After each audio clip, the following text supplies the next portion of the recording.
कैसे हैं आप सभी। आई होप कि आप लोग बहुत अच्छे होंगे और अच्छे से स्टडी आप लोग कर रहे होंगे। और इस वीडियो में मैं आपको बताने वाला हूं, यहाँ पे देख सकते हैं क्लास 10th का चैप्टर 11 जिसका नाम है वृत्तों से संबंधित क्षेत्रफल। प्यारे बच्चों, मैं आपको एक चीज क्लियर कर दूं कि ये जो चैप्टर देख रहे हैं ना, अगर आप पुरानी वाली बुक में देखेंगे तो ये चैप्टर 12 में नजर आएंगे।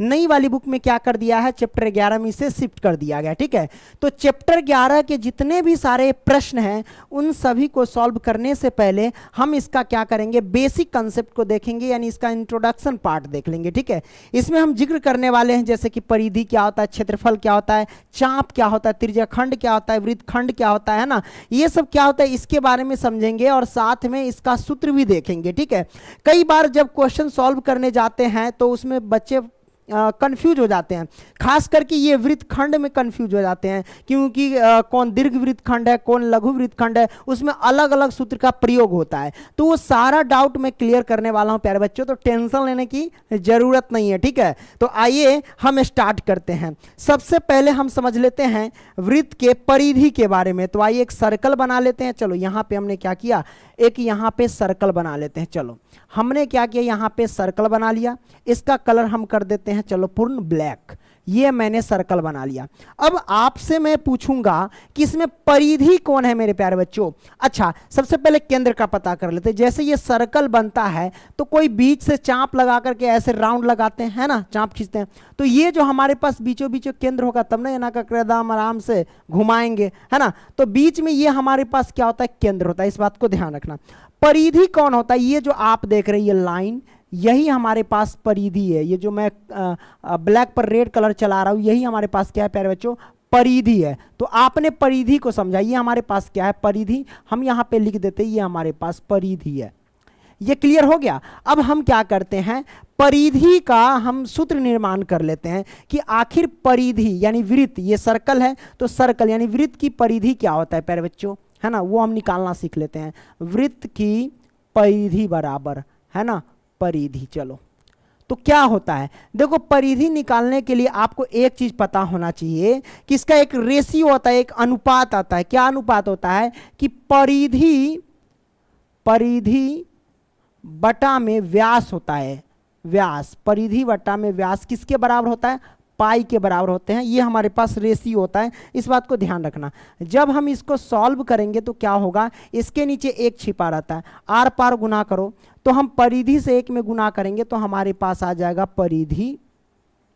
परिधि कह लो या परिमिति एक ही बात होता है। और पाई से व्यास में गुना करेंगे तो ये हो जाएगा पाई गुने में हमारे पास हो जाएगा व्यास।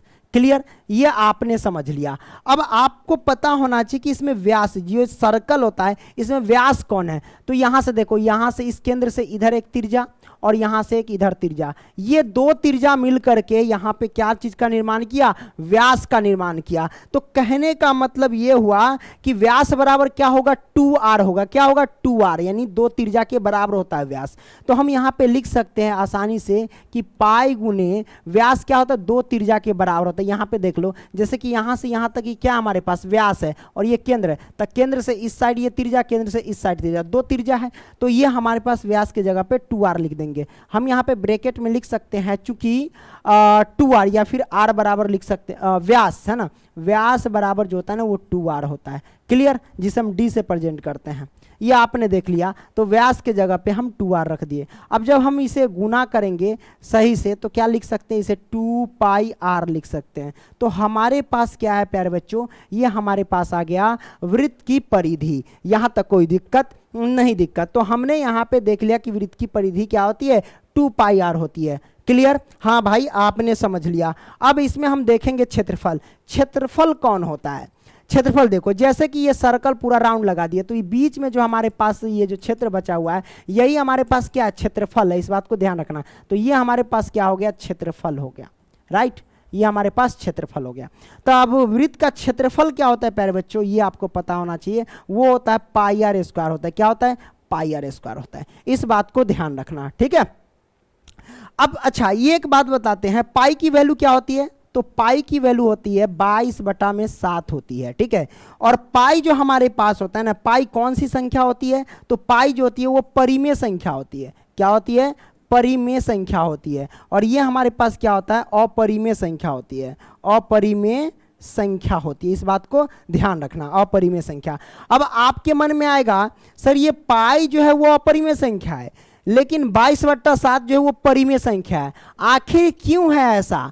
ऐसा इसलिए है कि अगर हम 7 से 22 में गुना करेंगे ना, भाग देंगे, 7 से अगर 22 में हम भाग देंगे तो एक समय ऐसा आएगा कि संख्या रिपीट होने लगता है। क्या होता है? संख्या रिपीट होने लगता है। और आपको पता है कि रिपीट जब होता है तो उसके ऊपर क्या लगा देते हैं? बार लगा देते हैं, यानी रेकरिंग लगा देते हैं। और कोई भी दुनिया की कोई भी संख्या हो जिसपे रेकरिंग लग गया, वो समझ जाना कि वो हमारे पास परिमेय संख्या हो जाता है। ठीक है, इसलिए पाई बट यानी ये जो पाई की वैल्यू 22/7 ये परिमेय संख्या होती है। लेकिन पाई खुद एक क्या है? अपरिमेय संख्या, क्योंकि इसकी वैल्यू अभी तक रिपीट नहीं हुआ है, हमेशा निकलते गया है। जब भाग दोगे यानी कुछ भी करोगे तो हमेशा क्या होगा भाई? निकलते जाएगा।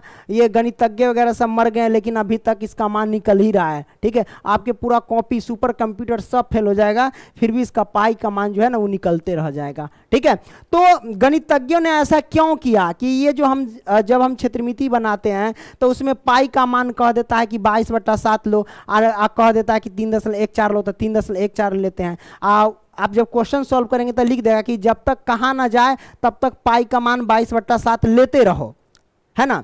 क्योंकि पाई का जो 22/7 जो आता है ना, अगर वो जो हम लेते हैं ना तो उसमें क्या होता है? वो परिमेय संख्या है, लेकिन पाई अपरिमेय संख्या है। अच्छा, आपको पता है कि पाई की वैल्यू जो हमारे पास होता है 3.14, एक समय ऐसा है कि 3.14, और पाई यानी जब हम 7 से 22 में भाग देंगे तो इसका भी मान 3.14, यानी 3.14 यहाँ तक मैच करता है, लेकिन इसके बाद दोनों का मान मैच नहीं करता है। इसीलिए गणितज्ञों ने कहा चलो पाई का मान क्या करते हैं? 22/7 रख देते हैं। कोई आपसे पूछे कि पाई का मान 22/7 क्यों रख दिया गया, है ना, जबकि ये अपरिमेय है, ये परिमेय है। इसलिए रख दिया गया क्योंकि अगर हम 7 से 22 में हम भाग देते हैं तो 3.14 यानी दशमलव के बाद 2 संख्या, और परिमेय यानी पाई का भी वैल्यू दशमलव के बाद 2 संख्या मैच करता है, इसलिए दे दिया गया ताकि मेंसुरेशन में हम सॉल्व कर सकें। इस बात को ध्यान रखना। तो आपने अभी समझा क्या?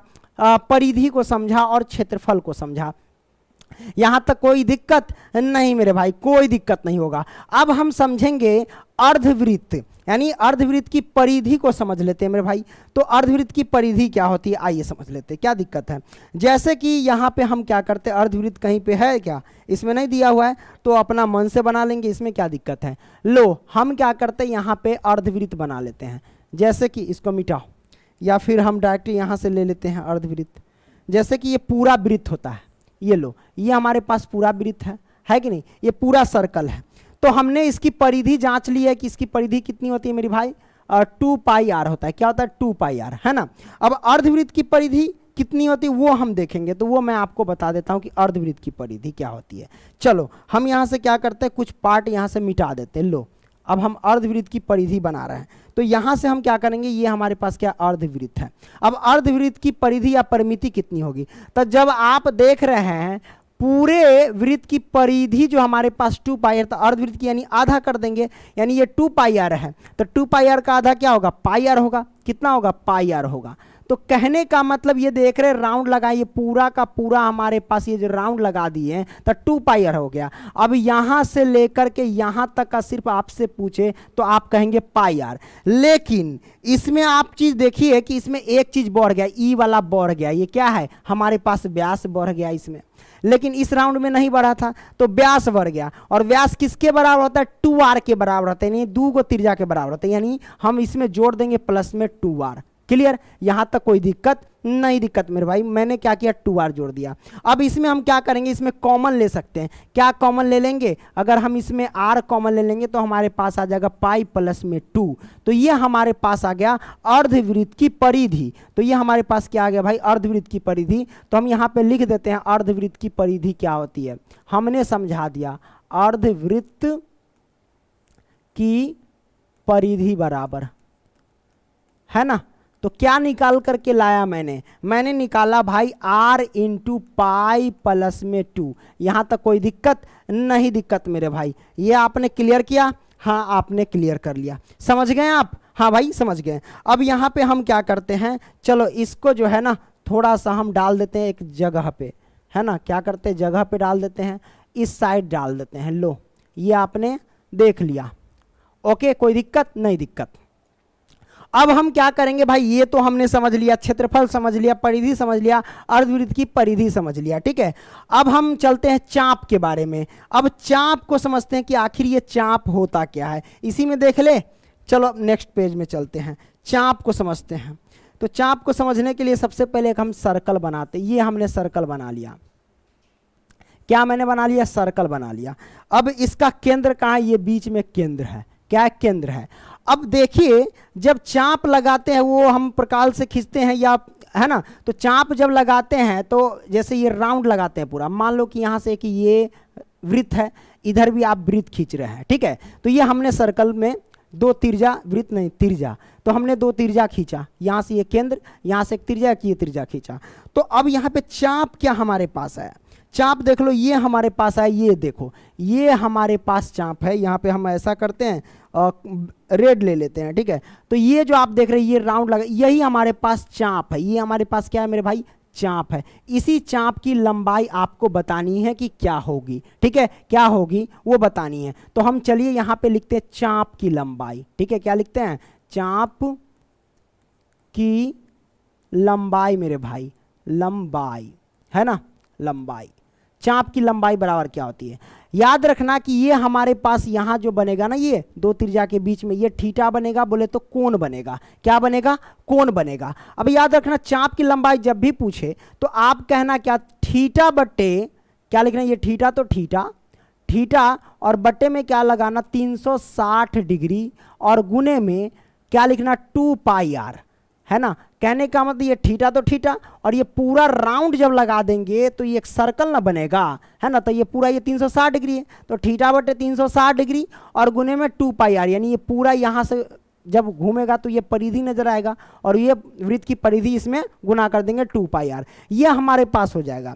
अच्छा एक चीज इसमें हम आपको बताते हैं, इसमें भी कभी कभी क्वेश्चन पूछ दिया जाता है कि संगत चाप की लंबाई क्या होती है ना, संगत चाप, या फिर ऐसे पूछ देगा कि लघु चाप की लंबाई क्या होती है, दीर्घ चाप की लंबाई क्या होती है ना। यहां पे आपको लिख सकता है मेरे भाई, क्या लिख सकता है कि लघु चाप, क्या लिखेगा, लघु चाप, और उसके बाद लिख सकता है यहां पे दीर्घ चाप, क्या लिखेगा, दीर्घ चाप, है ना। इसकी लंबाई क्या होती है, देखो लघु चाप का है या दीर्घ चाप का है, इन सभी की लंबाई अगर जब भी आपसे पूछे तो थीटा बट्टे 360 डिग्री गुने में 2 पाई आर ही बोलेंगे, इस बात को ध्यान रखना। अब आपके मन में ये डाउट आएगा कि सर ये लघु चाप कौन हुआ और दीर्घ चाप कौन हुआ। तो मेरे भाई ये देखो, ये जो छोटा वाला हमारे पास नजर आ रहा है यही हमारे पास क्या है, तो ये हमारे पास कौन सा चाप है मेरे भाई, है ना। ये छोटा नजर आ रहा है, ये कौन सा चाप है, तो आप यहां से पता कर सकते, लघु, लघु यानी छोटा, ये लघु चाप है, लघु चाप है ना, चाप है। लेकिन ऐसे भी कई बार पता नहीं चलता है, तो पता करने का तरीका एक ही है कि अगर थीटा यानी कोण अगर 180 डिग्री से छोटा है, अगर 180 डिग्री से छोटा है तो वो हमारे पास हो जाएगा लघु चाप, क्या हो जाएगा, लघु चाप, क्लियर, लघु चाप। अगर थीटा, इस बात को ध्यान रखना, अब मैं आपको बताता हूं कि अगर थीटा यहां पे 180 डिग्री से बड़ा है, 180 डिग्री से बड़ा है, तो ये कौन सा चाप हो जाएगा, दीर्घ चाप हो जाएगा। कौन सा चाप हो जाएगा मेरे भाई, दीर्घ चाप हो जाएगा, दीर्घ चाप। इस बात को ध्यान रखना, कौन सा चाप, दीर्घ चाप हो जाएगा। यहां तक कोई दिक्कत नहीं मेरे भाई, कोई दिक्कत नहीं है ना। 180 डिग्री से छोटा तो लघु चाप, और 180 डिग्री से बड़ा तो हम कहेंगे कौन सा चाप भाई, तो दीर्घ चाप। आप जब क्वेश्चन सॉल्व करेंगे तो थीटा की वैल्यू दिया रहता है 60 डिग्री, 90 डिग्री, 270 डिग्री ऐसे दिया रहता है ना। तो आपने लघु चाप और दीर्घ चाप समझ लिया, लेकिन यह भी आप क्लियर कर लेना कि लघु चाप पूछे या दीर्घ चाप पूछे, उसकी लंबाई जो होती है एक ही सूत्र होगी, ये वाला, थीटा बटे 360 डिग्री गुने में 2 पाई आर। यहां तक कोई दिक्कत नहीं, दिक्कत। तो आपने चाप की लंबाई को समझ लिया। अब हम समझेंगे त्रिज्यखंड के बारे में, तो आइए हम त्रिज्यखंड के बारे में समझ लेते हैं। तो त्रिज्यखंड के बारे में समझने से पहले हम यहाँ पे क्या करते हैं, एक सर्कल बना लेते हैं, है ना। तो हमने यहाँ पे एक सर्कल बना लिया, यहाँ तक कोई दिक्कत नहीं मेरे भाई, कोई दिक्कत नहीं। इस बीच में हमारे पास क्या है, केंद्र है, क्या है, केंद्र है। अब यहाँ से मान लो एक ये त्रिज्या खींचा, एक ये त्रिज्या खींचा, और बीच में हमारे पास हो गया थीटा। अब याद रखना कि हमारे पास त्रिज्यखंड कौन है, त्रिज्यखंड कौन है, तो याद रखना ये हमारे पास त्रिज्य, एक ये त्रिज्यखंड हुआ है ना, ये वाला पूरा ये पार्ट क्या हो गया, त्रिज्यखंड हुआ, और ऊपर भी ये पूरा का पूरा बड़ा वाला ये त्रिज्यखंड हो गया। तो इसमें दो त्रिज्यखंड नजर आएंगे, एक ये जो नीचे जो यहाँ से लेकर के, अरे तरीके, एक ये जो यहाँ से लेकर के यहाँ तक है ना, ये हमारे पास कौन सा त्रिज्यखंड हो गया मेरे भाई, तो ये त्रिज्यखंड हो गया कौन सा, तो छोटा वाला, यानी लघु त्रिज्यखंड हो गया है ना। क्या हो जाएगा, ये हो जाएगा लघु, लिख देते हैं यहाँ पे, क्या हो जाएगा, लघु त्रिज्यखंड, त्रिज्यखंड। यहाँ तक कोई दिक्कत नहीं, दिक्कत, लघु त्रिज्यखंड। और ये जो हमारे पास देख रहे ये यहाँ से लेके यहाँ तक, ये हमारे पास क्या हो जाएगा, पूरा यहाँ से लेके यहाँ तक, और ये वाला पार्ट, ये वाला पार्ट, ये ऊपर का, ये कौन सा हो जाएगा, तो दीर्घ त्रिज्यखंड हो जाएगा। कौन सा, दीर्घ त्रिज्यखंड। तो हम यहाँ पे लिख सकते हैं ये जो हो जाएंगे दीर्घ त्रिज्यखंड, है ना, त्रिज्यखंड, कोई दिक्कत नहीं, दिक्कत। तो ये आपने समझ लिया मेरे भाई, है ना। तो लघु त्रिज्यखंड और दीर्घ त्रिज्यखंड को समझ लिया। अब इसका हम क्षेत्रफल देखेंगे कि त्रिज्यखंड का क्षेत्रफल क्या होता है मेरे भाई। तो हम यहाँ पे लिख देते हैं त्रिज्यखंड, है ना, त्रिज्यखंड का क्षेत्रफल क्या होता है। तो आप बोलना सर कि थीटा बटे में 360 डिग्री और गुने में पाई आर स्क्वायर, ये होता है हमारे पास आंसर। थीटा के जगह पे कोई वैल्यू दे सकता है, 60 डिग्री, 90 डिग्री, है ना, कुछ भी दे सकता है, इसमें कोई दिक्कत नहीं है। उसके हिसाब से हम क्या करते हैं, क्वेश्चन को सॉल्व करते हैं। तो आपने त्रिज्यखंड का क्षेत्रफल देख लिया।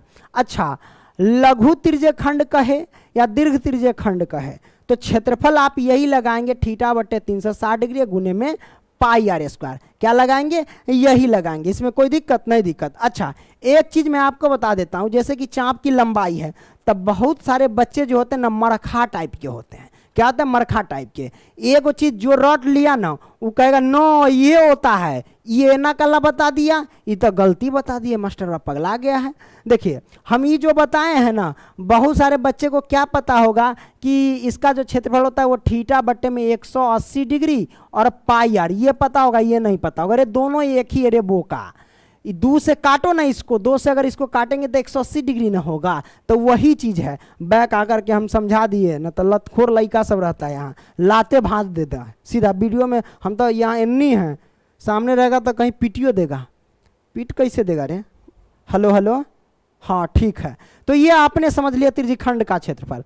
अब हम समझेंगे मेरे भाई वृत्तखंड के बारे में। आखिर वृत्तखंड क्या होता है, आइए समझ लेते हैं। सबसे पहले एक सर्कल खींचेंगे, तो ये हमने यहाँ पे क्या किया, सर्कल खींच लिया, ठीक है। तो वृत्तखंड को समझने से पहले जीवा को समझेंगे।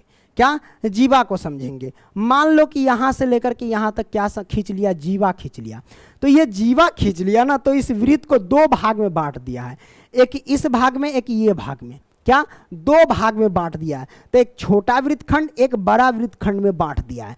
तो इसमें एक समझ लीजिए कि अगर ये जीवा खींचे हैं तो आप यहाँ भी जीवा खींच सकते हैं, है ना, यहाँ भी जीवा खींच सकते हैं, आप खींच सकते हैं, कोई दिक्कत नहीं है। और बीच में केंद्र रहता है। मान लो कि एक समय ऐसा आएगा कि आप यहाँ भी जीवा खींच देंगे, क्या, यहाँ भी जीवा खींच देंगे। तो कभी कभी क्वेश्चन आ जाता है कि वृत्त की सबसे बड़ी जीवा क्या होती है, वृत्त की सबसे बड़ी जीवा को क्या कहते हैं, तो आप कहेंगे व्यास। ये जो यहाँ से यहाँ तक जो है ना, ये व्यास है, यही एक जीवा है ना।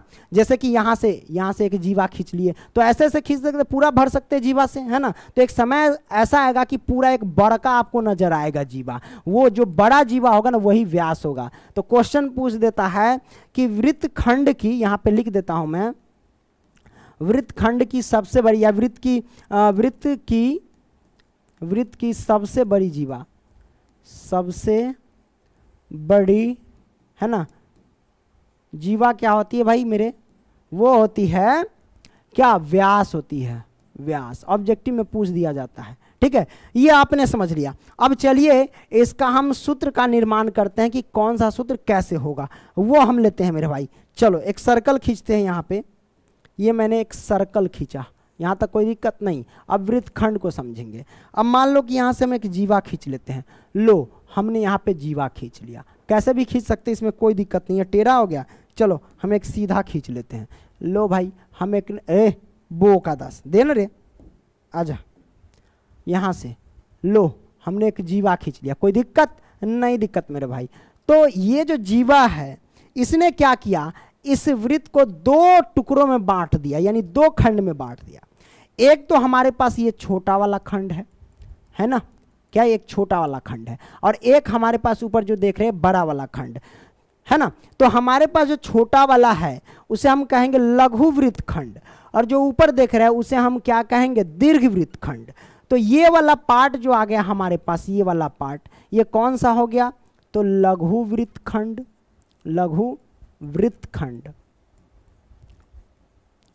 यहां तक कोई दिक्कत नहीं दिक्कत। तो ये लघु वृत्त खंड हुआ, और ये हमारे पास क्या हो जाएगा, ये वाला, ये हो जाएगा दीर्घ वृत्त खंड, है ना। तो हम लिख देते हैं दीर्घ वृत्त खंड, वृत्त खंड, है ना। लो हमने लिख दिया, यहां तक कोई दिक्कत नहीं दिक्कत मेरे भाई। चलो ये चीज आपने समझ लिया। अब इसमें क्या है, हम सूत्र देखेंगे। देखिए लघु वृत्तखंड का क्षेत्रफल अलग होता है और दीर्घ वृत्तखंड का क्षेत्रफल भी अलग होता है। तो आइए हम सबसे पहले हम समझ लेते हैं कि लघु वृत्तखंड का क्षेत्रफल क्या होता है। ठीक है, तो हम यहाँ पे लिखते हैं मेरे भाई कि लघु वृत्तखंड का क्षेत्रफल, है ना। तो लिखते हैं लघु वृत्तखंड, है ना, का क्षेत्रफल बराबर क्या होता है, इस बात को ध्यान रखना। अगर आपसे कोई पूछे तो क्या जवाब देंगे, तो याद रखना हमें तो इस लघु वृत्तखंड का क्षेत्रफल ज्ञात करना है। आपको पता है कि बीच में क्या होता है, केंद्र होता है। क्या होता है, केंद्र होता है। तो केंद्र से आप इसको यहाँ से ये मिला सकते हैं त्रिज्या, और यहाँ से ये मिला सकते हैं त्रिज्या। मिला सकते हैं कि नहीं, बिल्कुल मिला सकते हैं मेरे भाई। तो अब आपको क्या पता चला, हमें तो इतना का क्षेत्रफल ज्ञात करना है। तो आप क्या कीजिए, इस पूरे त्रिज्य खंड के क्षेत्रफल में से इस त्रिभुज का क्षेत्रफल घटा दीजिए, हमारे इसका निकल जाएगा। त्रिज्य खंड आपको नहीं नजर आ रहा है, देखो यहाँ पे त्रिज्य खंड नजर आएगा। देखो ये केंद्र है, तो यहाँ से ये त्रिज्या, यहाँ से ये त्रिज्या, है ना, और यहाँ से ये पूरा मिला देंगे तो ये हमारे पास पूरा क्या है, त्रिज्य खंड है। तो त्रिज्य खंड के क्षेत्रफल में से ये जो हमारे पास है ये त्रिभुज का क्षेत्रफल, इसको घटा दो तो हमारे पास ये निकल जाएगा। क्लियर। तो इस पूरा त्रिज्य खंड को, तो त्रिज्य खंड का क्षेत्रफल, मान लो कि इसको एक बार इसको हम हटाते हैं, क्या करते हैं, इसको एक बार हटा देते हैं। त्रिज्य खंड के क्षेत्रफल देखो कहाँ से कहाँ तक है, देखो मैं आपको बताता हूँ, है ना। छोटा हो जाएगा क्या, देखते हैं। हाँ लो इसको हम हटाते हैं, नहीं पूरा मिट जाएगा, छोड़ो ऐसा करते हैं, छोड़ देते हैं। चलो ठीक है, ये पूरा समझे, हम रेड से कर देते हैं। क्या कर देते हैं, रेड से कर देते हैं। लो हम पहले लिखेंगे त्रिज्यखंड का क्षेत्रफल, जहां से जहां तक त्रिज्यखंड है वो हम, ये देखो ये पूरा हमारे पास त्रिज्यखंड है। तो हम वृत्तखंड का क्षेत्रफल ज्ञात कर रहे हैं, तो हम लिखेंगे क्या, त्रिज्यखंड का क्षेत्रफल, त्रिज्यखंड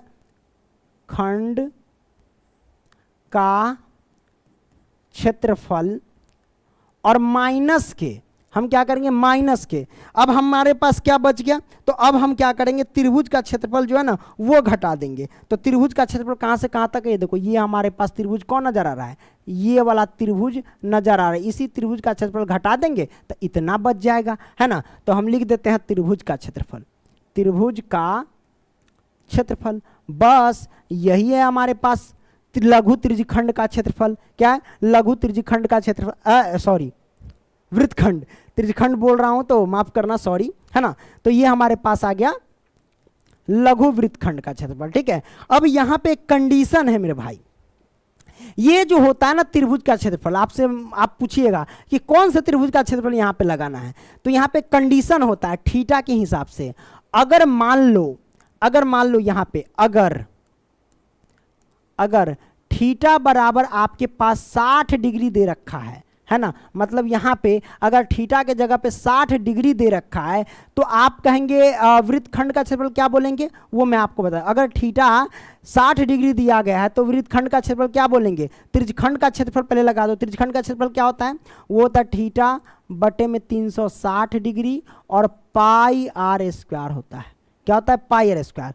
तो थीटा अगर 60 डिग्री दे रखा है तो ये जो त्रिभुज का क्षेत्रफल है ना, वो कौन सा त्रिभुज का क्षेत्रफल कहलाएगा मेरे भाई, है ना। अगर 60 डिग्री थीटा दिया है तो ये समबाहु त्रिभुज का क्षेत्रफल कहलाएगा। क्या कहलाएगा, समबाहु त्रिभुज का क्षेत्रफल, समबाहु, है ना, समबाहु त्रिभुज का क्षेत्रफल, है ना। जैसे कि हमने यहाँ त्रिभुज का क्षेत्रफल, लेकिन कौन सा पूछेगा ना, तो अगर थीटा के जगह पे 60 डिग्री है तो इस त्रिभुज के क्षेत्रफल में लगाएंगे समबाहु त्रिभुज का क्षेत्रफल, है ना, इसमें से घटा देंगे, ठीक है। तो उस स्थिति में लघु वृत्तखंड का क्षेत्रफल ये हो जाएगा। अगर मान लो कि अगर थीटा के जगह पे कितना 90 डिग्री दे रखा है, उस स्थिति में लघु वृत्तखंड का क्षेत्रफल क्या हो जाएगा, तो उस स्थिति में क्या होगा भाई, थीटा बटे में 360 डिग्री लिख देना और पाई आर स्क्वायर लिख देना और माइनस कर देना कौन सा त्रिभुज मेरे भाई, कौन सा त्रिभुज, अगर 90 डिग्री है तो समकोण त्रिभुज, कौन सा, तो समकोण त्रिभुज माइनस कर देना,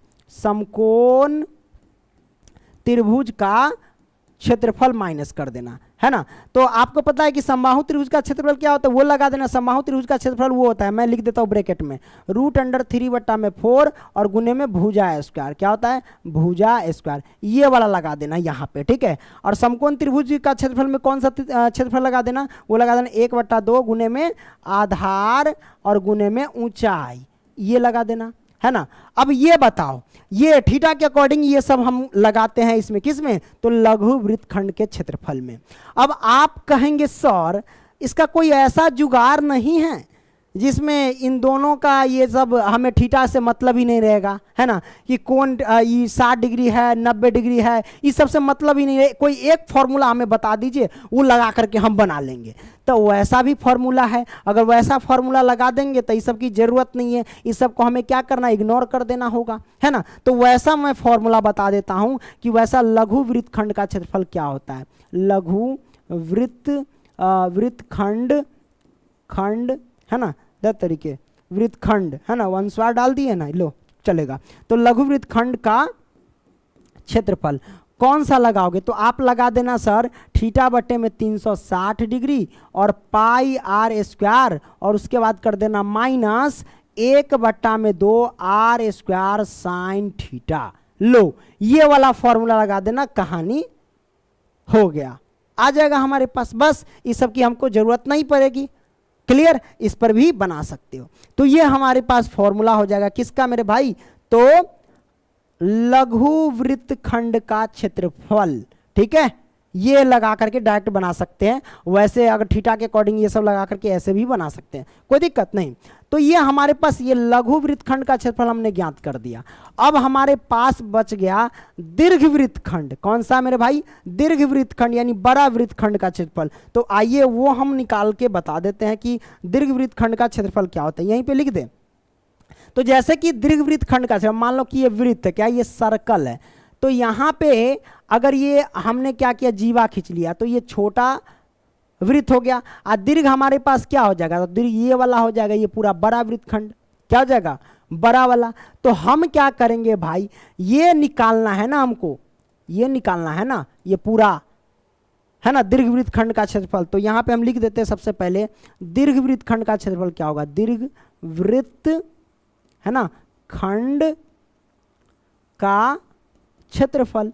तो दीर्घ वृत्तखंड का क्षेत्रफल जो होता है भाई, आप क्या करना, इस पूरे वृत्त के क्षेत्रफल में से क्या करना, इस पूरे वृत्त के क्षेत्रफल में से, है ना, पूरे वृत्त के क्षेत्रफल में से, वृत्त का क्षेत्रफल क्या होता है, पाई आर स्क्वायर। तो पूरे वृत्त के क्षेत्रफल में से ये छोटका ज्ञात कर दो, यानी पूरे वृत्त के क्षेत्रफल में से अगर हम लघु वृत्तखंड का क्षेत्रफल हटा देंगे यानी निकाल लेंगे, घटा देंगे, तो यही ना बनेगा, दीर्घ वृत्तखंड का क्षेत्रफल बचेगा। तो वही हम क्या करेंगे, घटा देंगे, कौन सा, तो घटा देंगे हमारे पास लघु वृत्तखंड का क्षेत्रफल। तो आइए घटा देते हैं लघु वृत्तखंड, है ना, का क्षेत्रफल।